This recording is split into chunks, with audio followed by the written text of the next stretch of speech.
প্রয়াত নির্মল চন্দ্র দাস অমরপুর মহকুমা সহ রাজ্যের তফসিলি জাতির একজন অন্যতম জাতীয়তাবাদী নেতা।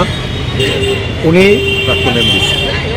স্বশাসিত জেলা পরিষদের প্রাক্তন মেম্বার ছিলেন। ওনার এই অকাল প্রয়াণে কংগ্রেস পরিবার ওনার এই শোকাহত পরিবারের প্রতি সমবেদনা জানাচ্ছে। ওনার আত্মার সদ্গতি কামনা করে এই প্রয়াত নেতার প্রতি গভীর শ্রদ্ধা আমরা নিবেদন করছি।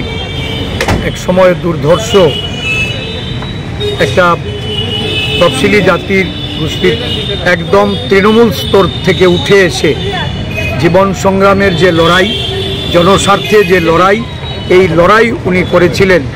আমরা ওনার এই অকাল প্রয়াণে ওনার যে শূন্যতা, এই শূন্যতা হয়তো ভরিয়ে দিতে পারবো না, কিন্তু এই অমরপুরবাসীর হৃদয়ে উনি থাকবেন অনুপ্রেরণা হিসাবে।